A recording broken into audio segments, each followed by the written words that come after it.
Hello, my name's Phil Parker and we've taken over the Leamington and Warwick Model Railway Society club rooms to show you Edgeworth. This is the British Railway Modelling beginner's layout or first layout project that we're writing up over a series of 3 magazines. The idea is with Edgeworth to produce a simple layout so that everybody could hopefully achieve. So we've kept it small, being the first thing. It's 9 foot long with a 6 foot scenic section, and the track plan is taken from a Cyril Freezer book dating back to the year dot, and nice simple track plan using set track. In fact, we've used flexi track as well, but nothing too complicated. Designed to be a Great Western station suitable for 2 coach trains, a little bit of shunting and space for a small engine. The emphasis on this is building rather than operating, obviously, but there should be plenty of interesting operation for people working at home, or indeed for a small exhibition layout. I certainly hope so, because we'll be planning to take this to all the British Railway Modelling exhibitions in the next year, so you can all have a good look at it in real life and poke at all the point motors. All model railways need to start with a baseboard, and the baseboards on Edgeworth are made from plywood, simply cut by a local wood shop to the right size and nailed together by one of the least skilled woodworkers in the world, i.e. me, and they're simply nailed and pinned together. At 3 foot long, we haven't even worried about bracing them internally, because being a reasonable thickness of plywood, they don't seem to twist over time, or we're certainly hoping they don't. My experience has been so far that these should be good and solid even when we cut them down the country. Rather than use bolts to hold the boards together on Edgeworth, we've used hinges with removable pins to do the job. To separate the boards, all I have to do is pull on the pin and voila, there they are apart. And there's a pin on the back as well to be pulled. To put them back together again, all I do, line the hinges up, push the pin back in, and good and solid. And that's held the boards together, and it's also aligned the track and made everything nice and solid. With the baseboards built and the track laid, it was time to move on to the scenery. Now, we don't have space for enormous mountains on Edgeworth, so our very modest hills are made simply of layers of polystyrene tile covered with plaster bandage once they've been smoothed off. And you can see it gives us a good solid base to work on, and they're now covered with a first layer of electrostatic grass.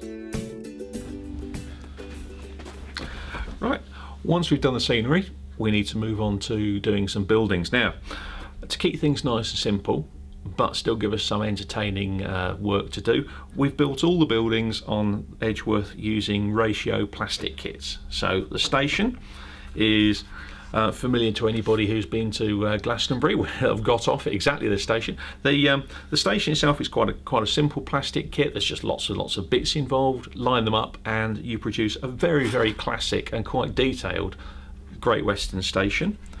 As you can see, we will be gluing these down eventually and bedding them into the scenery.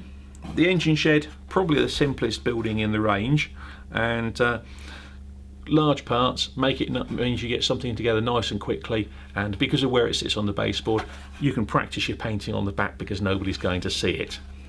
The only building that's not a ratio kit is the coaling stage, which is scratch built out of lengths of wood, just like the real thing would have been done, and as shown in February 2014's British Railway Modelling. The final building on the layout is our signal box, and it's another ratio plastic kit, but this time a very accurate model of the box seen at Highley on the Severn Valley Railway. It's a nice interesting kit, which we've even fitted up with some wiring so that we can light it up, but fits into a nice cutout in the scenery, which we put in afterwards as shown in the article, so that we can fit this set back suitably from the track, and eventually we'll look at point rodding and wires and all the complicated bits sticking out of the front of the box.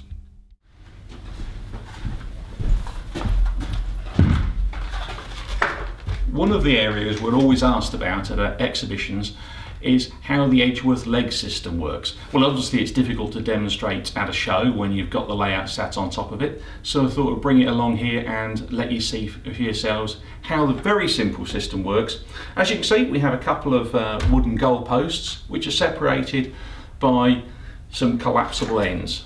I pull the ends flat, so I've got a flat top table, and put a small bolt into each block on the corner, and that holds the legs nice and secure, ready for us to plonk the baseboards onto.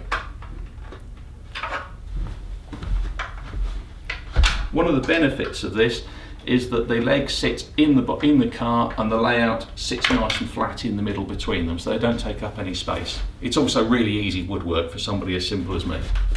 And there you are, nice sturdy legs. The legs are up, now we'll quickly put the rest of the layout up for you.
And there we have it, Edgeworth.